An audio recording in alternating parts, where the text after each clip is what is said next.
Why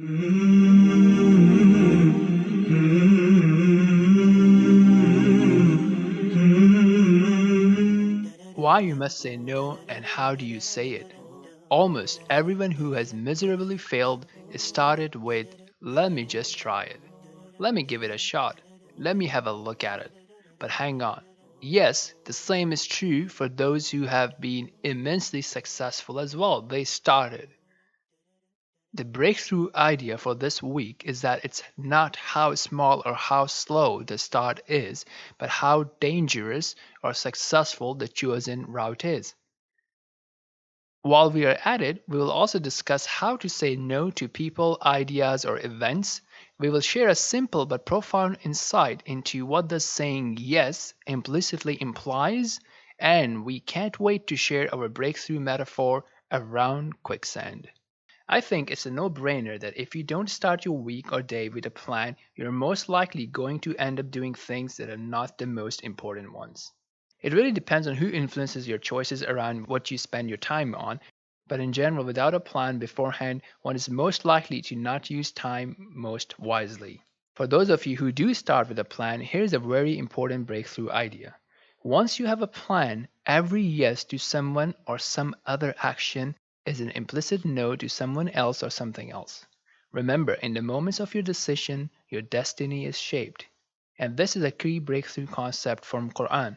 Allah subhanahu wa ta'ala says, إِنَّا هَدَيْنَاهُ السَّبِيلَ إِمَّا شَاكِرًا وَإِمَّا كَفُورًا.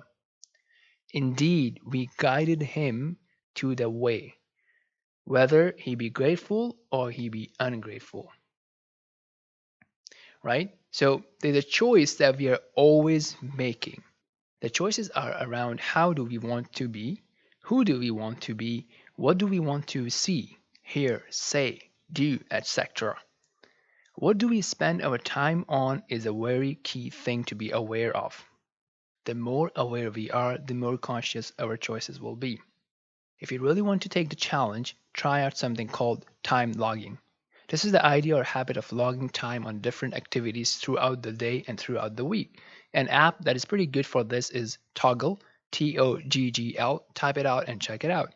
So, there are many times where we have to say no, either to certain people, certain activities, certain tasks, reading or watching certain content, or just saying no to spending more time on social media. We don't do it because we fear we may miss out on some important things, or some important news, or some key information. That's a very common excuse. But it is very detrimental to your success.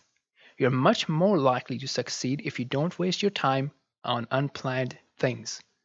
If you know certain meetings, events, or gatherings do not meet your needs, are not good for your mindset, and after effects are very dangerous, avoid them. Likewise, you may have to cut down certain relationships, certain friendships, etc. Note, we are not saying to turn down all the relationships and friendships. You have to choose wisely. Some people you may owe to, like your parents, your relatives, right? There's a big responsibility towards them. So your decision making around them will be different from what your decision making process will be for friends and colleagues. Questions that you want to ask are, what are the pros and cons of maintaining this relationship? How much contact do I want to be in?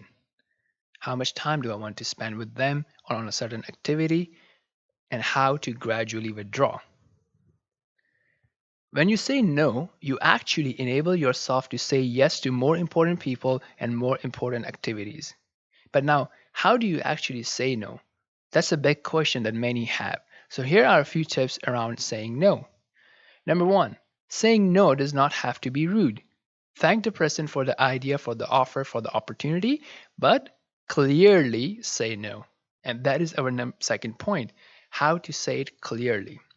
If you're not clear and you're beating around the bush, it will be hard to get out. The person will try to change your mind, they may try to take you to a guilt trip, and so on and so forth. The quicksand metaphor that we'll be sharing at the end of the episode also applies in this scenario. So be clear, I'm sorry I can't do it. I'm sorry I won't be able to attend, so on and so forth. Number three, be careful. Do not give an excuse or explanation all the time. It depends on your relationship as well as on the receiving person if you should give an explanation or not. Some people will try to negotiate the explanation or to weigh the explanation and maybe put you on a guilt trip that, hey, this is something that's more important to you than my offer, and so on and so forth. So at certain times you would give an explanation, but most of the time you don't need to. If you find it hard to do it in person or face to face, ask for some time to think about it and then reply via text or email saying that you won't be able to do it, but you thank them for the offer. Finally, consider giving a counter offer. So if you can't attend an event being hosted by a friend, you could offer to catch up on coffee or lunch later the same day or at a different time during the week. If you can't attend an in-person meeting, you can offer to have a phone call for a specific amount of time. Remember, getting rid of stuff and commitments is very important for your own growth. It's like pruning all dead branches from a tree. So at times you have to let go, at times you have to reduce, at times you have to elevate yourself and elevate the others to be able to delegate the tasks that you are best at. So now you can free up time for doing things that you want to do or you want to grow into doing. Continuing on our discussion in a spiritual breakthrough session, last week we discussed how the evil forces of Shaitan plans and strategizes on capturing the human heart by increasing the desire, by making false promises, and by capturing different faculties of a human being, eventually getting the heart as a captive.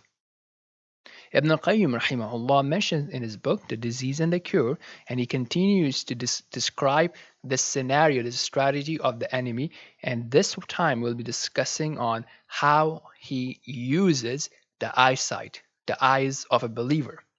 So the idea is to realize that the eyesight and the seeing is a key thing. Shaitan and his allies incites and allures the human being into seeing things that are forbidden. The more they see them, the more they desire them, the more false promises are made, the desires are increased, and the actions are then taken.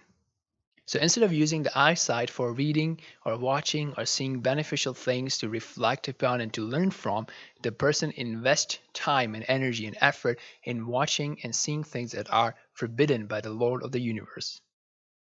And when he does that, the Satan gives him the excuse and makes it beautified to him that at the end of the day, you are just seeing the beauty created by the God himself.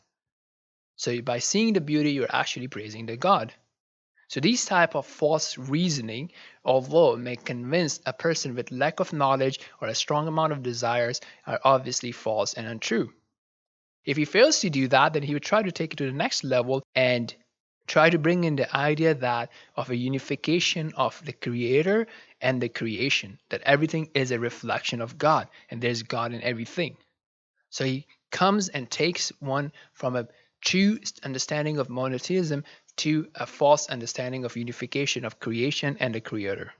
Likewise, he will take capture of the hearing and will make him hear things that are false promises, falsehood, desires, and vain desires, and take him away from listening to beneficial things. And if the word of Allah or his messenger, peace be upon him, reaches the ears, then he tries to bring in confusing thoughts, false interpretations, and so on and so forth. The idea is that these two faculties are very important.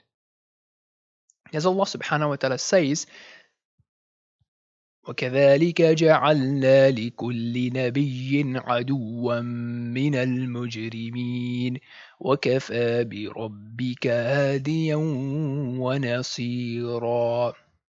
And thus we have made for every prophet an enemy from among the criminals, but sufficient is your Lord as a guide and as a helper. The lesson here is to be aware of how open one becomes to trials, how much risk we are putting ourselves into once we start following the footsteps of Shaitan. How many have started their journey of addiction to smoking or drugs by just trying it once? How many have started their journey of addiction to porn by just checking it out once? The key takeaway here is that once you start, to come out of it is not trivial. So if at this point in your life you're being lured into a territory, a type of sin that is itself forbidden or is known to be leading to forbidden areas, just stay away from it. Don't even try it. As if you try it, you're putting yourself into huge risk. And if you're already into it, the longer you stay and the longer you keep saying to yourself, let me just do it one last time, it will become harder and harder to come out. It's like someone standing at the edge of quicksand and considering to try it out. He steps in very carefully. Now it depends on the strength of the person himself, external security surrounding him, and the type of quicksand itself. This would determine how quickly he can step out, or how deep would he sink in, or how long would he remain stuck in it. You're not obviously saying that quicksand can drown you to death, but it does limit you, it does captures you and makes it easy for the enemy to completely take over you. At the very least, it takes away time, energy, effort, and focus from you that could have been spent doing all other great things. So if you're already in some kind of a bad habit, think of it like being in a quicksand. The quicker you come out, the safer you will be. The longer you stay, the more energy you lose, and the less likely it becomes for you to come out, especially if the forces of shaitan and your desires and your heedlessness lets you be completely taken over. How many youth have missed out on prime time to unleash their potential by being sunk in emotional drama, by approaching opposite gender in an inappropriate manner, causing them emotional hurt? How many of them are currently contemplating taking this route, but without focusing on developing their own intellectual capital, self-awareness, and emotional mastery? At the core of this all is the breakthrough comes when a person realizes his or her own relation with the Creator and understand what is in the power of the Creator and what is in his or her own power, and to realize that ultimate power and control belongs to Allah, and to realize the worth and the completion of human knowledge combined versus the perfection and completeness of the wisdom and knowledge of the Creator. Action items from this episode are: who or what needs to be said more no to? What is your action plan around saying no in the upcoming week? If you're thinking about doing an activity that you want to do just one time or just one last time and you know you should not be doing it, then don't do it. We have talked about the importance of keeping an eye on the dashboard by looking at your daily, weekly, monthly, quarterly, and yearly progress, by doing check-in meetings and accountability meetings with yourself or an accountability partner or a coach. So, what will you add from this episode into your check-in meetings?